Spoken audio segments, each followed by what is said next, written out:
satu diantaranya meninggal dunia. Kantor Dinas Koperasi tutup sementara akibat pegawai positif corona. Salam jumpa pemirsa, bersama saya Nur Walidaini dalam program Seputar Riau. Apa kabar Anda hari ini? Kami akan menyajikan informasi teraktual mengenai Provinsi Riau.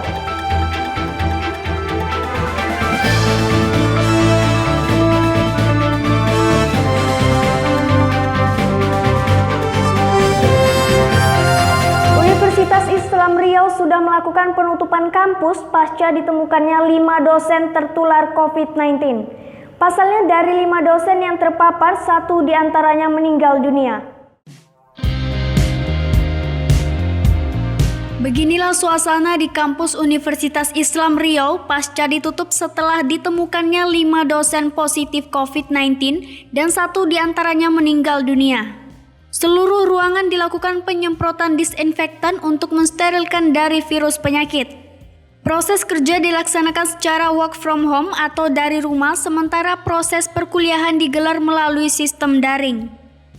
Selanjutnya, aktivitas kerja akan dilakukan pembagian untuk menghindari penumpukan orang sehingga bisa mengantisipasi hal-hal yang tidak diinginkan. Kalau untuk dosen ada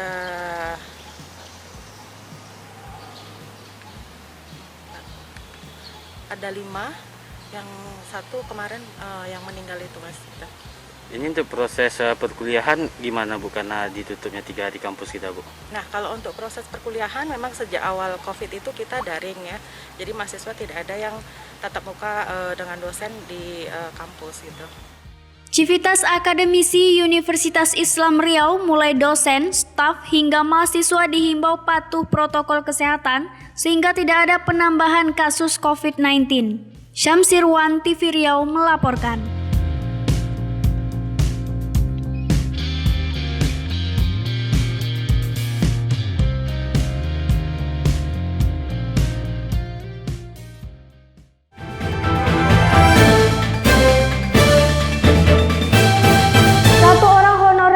Koperasi dan UMKM Kota Pekanbaru positif corona. Atas musibah ini, kantor Diskop UMKM Pekanbaru sepi tanpa aktivitas.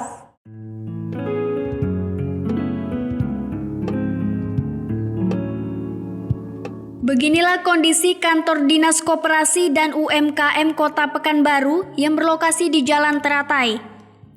Kantor yang biasanya ramai dikunjungi pelaku usaha mikro kecil menengah ini mendadak sepi.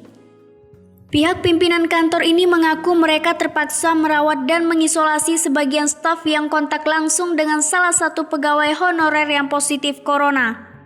Sementara sisanya ada yang bekerja namun untuk pengunjung memang dibatasi. Menurut Kepala Bagian Kelembagaan Diskop UMKM Pekanbaru Febriani, sesuai instruksi pimpinan, kantor ini harus dibatasi pengunjung. Bagi mereka yang ingin sekedar berkonsultasi atau melakukan pengurusan surat-surat sementara waktu hanya dilayani melalui online. Hanya berada di rumah, selebihnya kan WFH. Itu bukan ditutup Mas. Jadi kita masih nerima, cuman itulah. Kalau kemarin kan ramai tuh masyarakat mau nyerbu kantor kita kan. Iya. Nah itu aja Mas. Bukan ditutup, dibatasi untuk. Pembatasan, berarti pelayanan tetap ada Bu ya? Tetap. Ada kita kemarin hasil swab 1 orang yang mudah-mudahan cepat sehat lagi kan. Kalau itu PNS atau honorer yang input data kemarin. Sampai Rabu sore ada beberapa pengunjung yang datang dan kecewa karena tidak bisa dilayani di kantor Diskop UMKM ini. Ridwan Leboy, TV Riau melaporkan.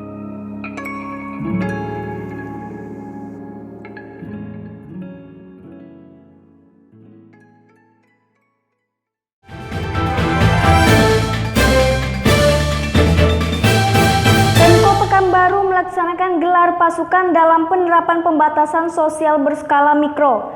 Kecamatan Tampan menjadi daerah pertama karena memiliki data penularan COVID-19 yang tinggi.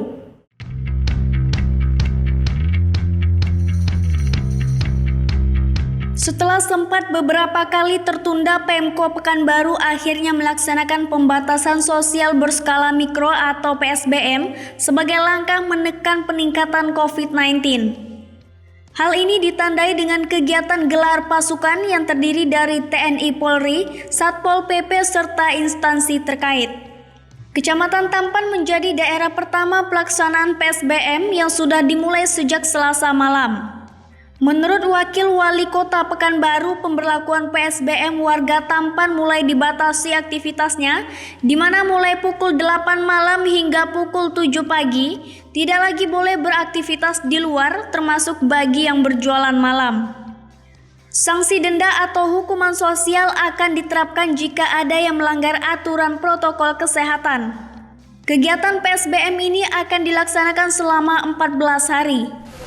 Kita gelar apel pasukan dalam rangka penegakan Perbako Peraturan Wali Kota Nomor 160 Tahun 2020 tentang PSBM, pembatasan sosial berskala mikro. Nah, ini kita terapkan di Kecamatan Tampan. Kenapa dipilih di Kecamatan Tampan? Karena memang data dari Satuan Tugas Penanganan COVID-19 Kota Pekanbaru dari Dinas Kesehatan, ini yang paling banyak terpapar ini di Kecamatan Tampan. Dan ini wajar juga karena memang ini yang padat penduduknya dan juga paling banyak, ya, hampir 300.000 jiwa ini di Kecamatan Tampan. Nah, di dalam Perwako ini, ya, diatur ini jam aktivitas masyarakat, ya, bagi kantor, ya, atau tempat kerja ini hanya dibolehkan sampai jam 8 malam, ya. Hanya dibolehkan sampai jam 8 malam. Jadi untuk kantor tempat kerja dari jam 8 sampai jam 7 itu tidak boleh ada aktivitas, ya. Kemudian untuk tempat usaha, ya, seperti kuliner, ya, tempat-tempat kafe, ya.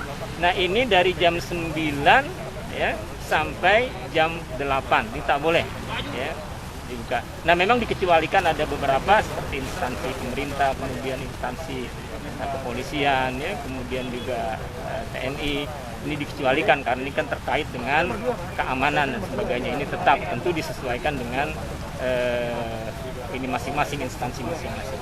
Ayat Cahyadi berharap langkah ini bisa meminimalisir penularan COVID-19 yang saat ini sudah sangat mengkhawatirkan. Syamsirwan, TV Riau melaporkan.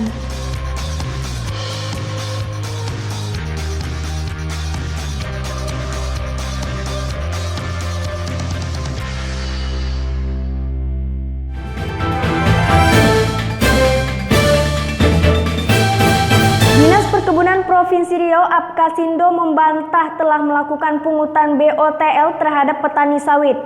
Kadisbun Riau Zulfadli menyebut BOTL itu sudah diatur dalam peraturan menteri dan diterima oleh perusahaan sawit.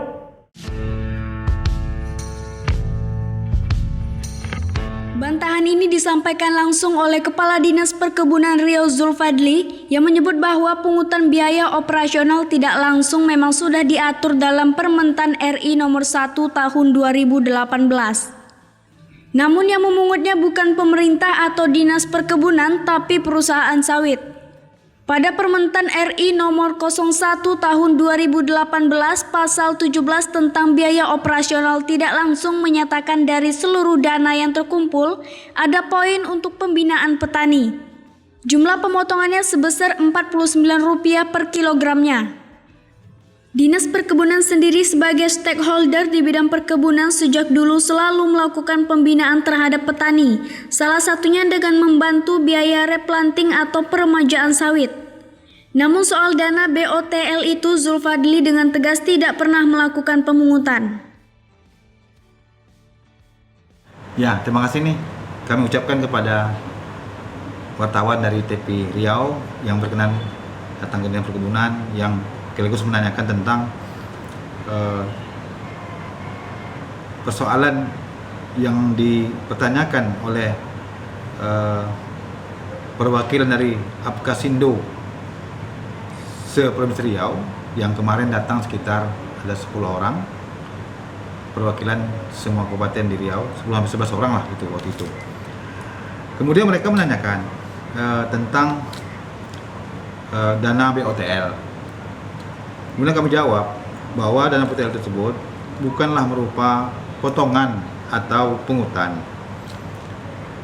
Dana PTL itu juga merupakan dana pembiayaan. Jadi sesuai dengan Permen nomor 1 tahun 2018. Kemarin kita sudah juga berkomunikasi dengan ahli yang kebetulan beliau membidani terbitnya dari peraturan nomor 1 2018 ini dan Permentan ini, tentang yang dalam Permentan itu juga menjelaskan tentang BOTL, yaitu biaya operasional tidak langsung. Nah, jadi dia bentuk pembiayaan. Melalui video konferensi kami kemarin berkomunikasi dan sudah kita dengar penjelasan beliau bersama-sama dengan Apkasindo dan kami Dinas Perkebunan juga. Dalam penjelasan beliau adalah beliau bernama Profesor Ponten Naibahu, bahwa BOTL itu bukanlah merupakan pungutan atau potongan, tapi merupakan seluruh biaya operasional tidak langsung yang dikeluarkan pada periode sebelumnya oleh perusahaan. Jadi BOTL itu menurut keterangan Profesor Ponten itu sendiri untuk biaya cost of money atau bunga biaya bank, kemudian asuransi keamanan pengiriman uang, untuk biaya penyusutan timbangan CPO atau PK. PK itu produksi kernel dalam transportasi, serta overhead kebun plasma kegiatan. Ya, overhead itu dana seperti dana untuk penerapan harga, dana untuk pembinaan pekebun yang bermitra kepada kebun inti. Itulah dana itu digunakan untuk pembinaan. Nah, jadi dan kelembagaan pekebun untuk membina kebun-kebun bermitra kepada inti, seperti plasmanya dia, dan juga membina kelembagaan pekebun itu sendiri. Intinya kami di Sebun dan perusahaan pekebun tidak pernah melakukan potongan dan pungutan BOTL. Tapi BOTL itu murni amanat yang dicantum dalam Permen 1 2018 itu sendiri. Pihak Dinas Perkebunan sudah menyampaikan hal ini kepada pusat dan penjelasannya jelas bahwa yang memungut dana BOTL itu pihak perusahaan, yang mana 1% dari BOTL tersebut harus diperuntukkan untuk pembinaan petani sawit. Ridwan Leboy, TV Riau melaporkan.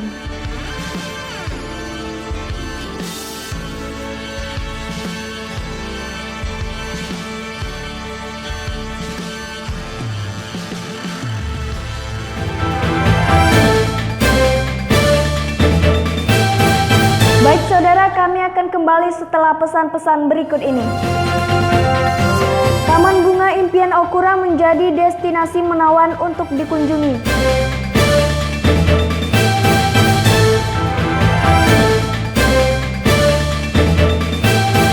Hai, aku Puji Lestari, MC profesional Pekanbaru. Sekarang kita lagi ada di What's on My Back with TV Riau. Yeay, tolong tepuk tangannya.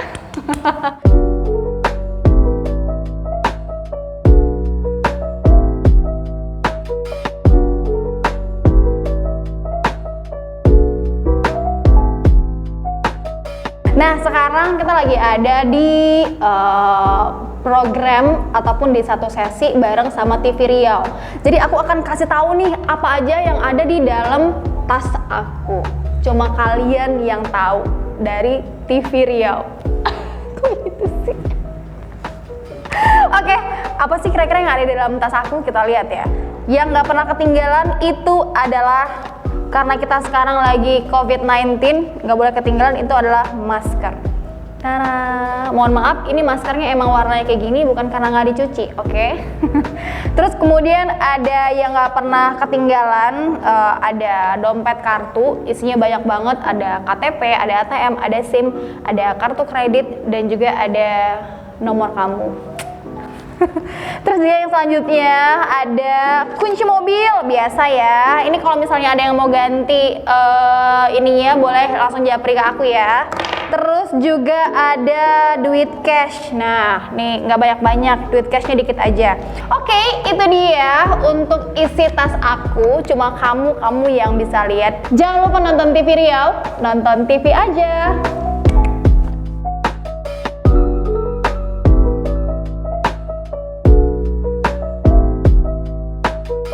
Halo, my name is Vino Yata and I'm 17 years old. Karena aku tergabung ke generasi GMT, generasi menolak tua. Ada yang sama, ada yang sama, ada yang sama. Oke, welcome to my activity with TV Riau.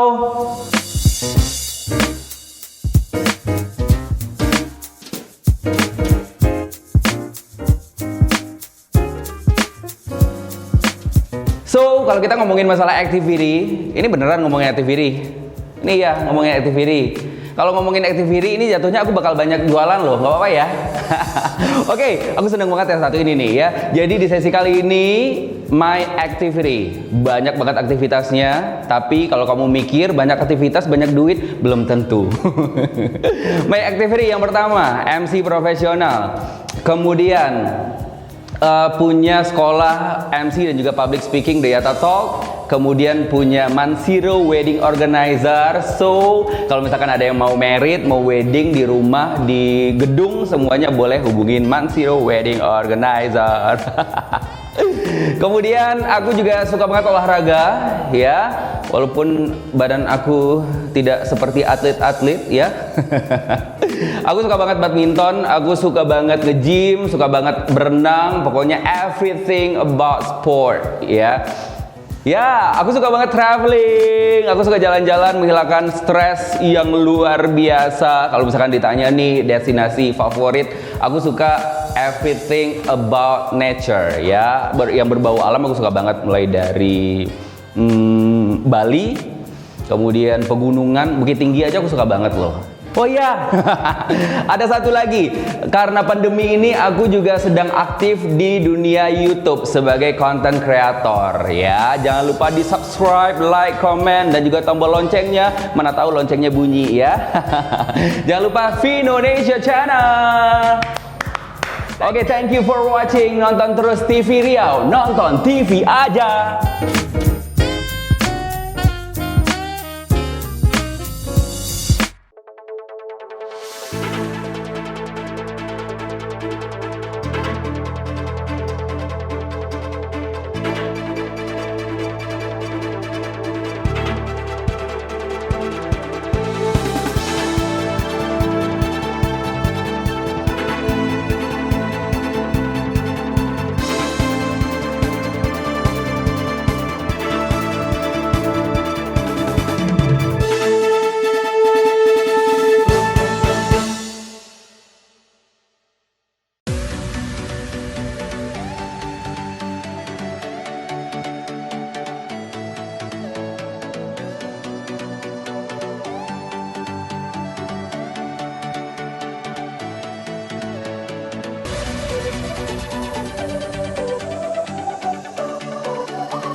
bagi UMKM ternyata belum merata. Buktinya banyak pelaku UMKM yang tidak tahu dengan bantuan tersebut.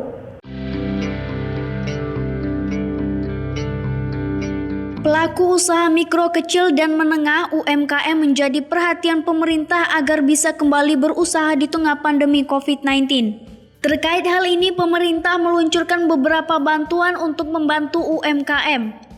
Salah satu bantuannya yaitu bantuan langsung tunai atau BLT sebesar 2,4 juta rupiah bagi masing-masing pelaku usaha mikro. Namun tak banyak dari pelaku usaha mikro yang mengetahui tentang adanya bantuan tersebut. Oh, belum nggak? Belum. Senjala belum. Oh, kalau pendapat saya dapat ya, alhamdulillah. Yang nggak dapat juga ya, alhamdulillah juga. Nah, kalau menurut saya gitu, Kak. Belum tahu itu, Kak. Maksudnya iya. Ya kalau memang kayak kita yang lagi buka usaha gini kan dengan Covid nih kan jauh lah kita pendapatan kita gimana gitu kan ya, maksudnya lebih disosialisasikan kembali lah gitu supaya kita seperti pedagang-pedagang ini tahu lah gitu tentang BLT ini. Bisa, supaya bisa lebih mengembangkan usaha lagi kan, karena di keadaan sekarang nih, karena keadaan pandemik nih kayak pendapatan tuh berkurang kali gitu. Ya misalnya kayak lebih kayak di internet kan kita tuh di media sekarang kan, supaya pemerintah tuh ngasih taunya ya bisa di internet, bisa lebih tahu kita kan, kayak di bagi brosur. Kalau memang kebagian itu berarti kan rezeki saya, ya boleh-boleh aja. Ya harapannya ke depan bagi pemerintah bolehlah yang pedagang-pedagang kecil atau pengusaha-pengusaha kecil nih dibantu lah gitu ya. Para pemilik usaha kecil ini juga berharap untuk bisa mendapatkan bantuan ini agar bisa mengembangkan usahanya di tengah pandemi COVID-19. Nurwalidaini dan Arina Silvi, TV Riau melaporkan.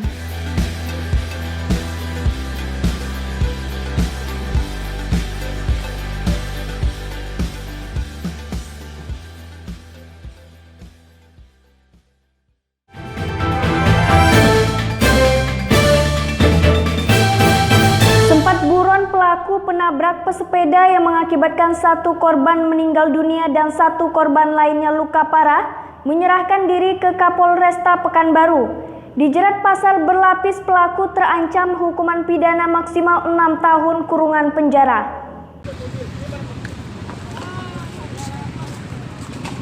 Tabrak lari di Jalan Jenderal Sudirman Pekanbaru yang menyebabkan salah satu korban dari pesepeda meninggal dunia. Menjadi perhatian banyak pihak, MA yang merupakan supir maut tersebut menyerahkan diri setelah sempat buron dan bersembunyi di salah satu hotel di Pekanbaru. Di antar keluarga dan pengacara, pelaku menyerahkan diri serta ditetapkan menjadi tersangka. Pemeriksaan intensif dilakukan untuk menggali keterangan terkait peristiwa maut tersebut. Dari hasil pemeriksaan sementara, terjadinya kecelakaan yang berujung maut di Jalan Sudirman, Kota Pekanbaru pada Minggu pagi akibat tersangka MA yang merupakan warga Bengkalis panik saat mengendarai mobil dengan kecepatan sedang dan menabrak dua pesepeda. Terkait apakah tersangka dalam pengaruh minuman keras saat berkendara, petugas kepolisian masih melakukan pemeriksaan lebih lanjut. Tersangka menyerahkan diri ke Mapolresta Pekanbaru, ditemani oleh keluarga dan pengacaranya. Tersangka dengan inisial MA, pekerjaan swasta di salah satu pabrik kelapa sawit yang berada di Provinsi Riau. Untuk sementara tersangka sedang kami lakukan pemeriksaan di Satlantas Polresta Pekanbaru. Setelah dilakukan pemeriksaan akan dilakukan penahanan sesuai dengan aturan undang-undang yang berlaku. Untuk tersangka kami jerat dengan pasal 310 ayat 3 dan 4, kecelakaan yang mengakibatkan orang luka berat dan meninggal dunia, serta pasal 312 yaitu kecelakaan dengan tidak menolong korban, dengan jerat hukuman penjara 6 tahun penjara maksimal dan denda 75 juta rupiah. Dari hasil pemeriksaan awal, kecepatan tidak terlalu tinggi, namun informasi dari yang tersangka, beliau panik sehingga terjadi kecelakaan. Atau ada pengaruh minuman mabuk atau apa kata?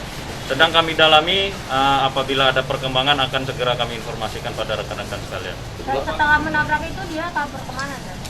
Informasinya berada di salah satu hotel yang berada di Pekanbaru. Alasan dia melarikan diri kenapa, Dan? Alasannya tadi ingin menenangkan diri. Warga mana, Dan? Keluarga? Warga KTP Bengkalis. Apakah dia tahu kalau korban itu meninggal dunia, Pak Kasat? Dari informasi sementara yang bersangkutan mengetahui dari media sosial bahwa korbannya meninggal dunia. Tersangka dijerat pasal berlapis yakni pasal 310 ayat 3 dan 4 tentang kecelakaan dan mengakibatkan luka berat dan meninggal dunia. Pasal 312 tentang kecelakaan dengan tidak menolong korban dengan ancaman hukuman penjara maksimal 6 tahun dan denda 75 juta rupiah. Syamsirwan TV Riau melaporkan.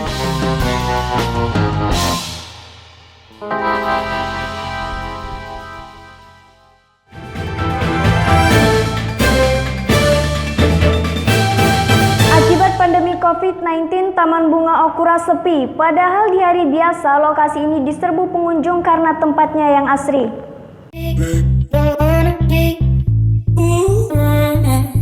Taman Bunga Okura adalah destinasi wisata cantik dan asri yang ada di kota Pekanbaru yang dilengkapi aneka bunga-bunga indah. Taman bunga ini berlokasi di Desa Okura, Kecamatan Rumbai Pesisir. Pada masa pandemi COVID-19 ini terlihat tidak banyak pengunjung yang datang. Warung-warung yang ada di taman ini sebagian juga tutup karena sepinya pembeli. Namun pihak pengelola tetap menjaga dan merawat bunga-bunga dan burung merpati yang terpelihara dengan baik di lokasi ini. Di masa pandemi, setiap pengunjung yang datang harus mematuhi aturan protokol kesehatan. Di taman ini juga telah tersedia tempat cuci tangan. Dan di taman bunga ini terdapat botol minuman bekas yang dimanfaatkan untuk membuat rumah mini.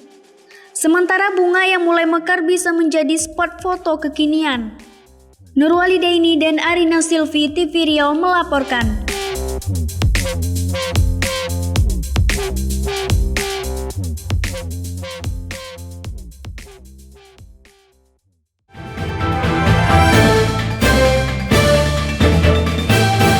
Baik saudara, berakhir sudah seputar Riau hari ini. Saksikan terus kami di www.tvriau.com. Saya Nurwali Daini bersama kru redaksi yang bertugas pamit undur diri. Salam TV Riau.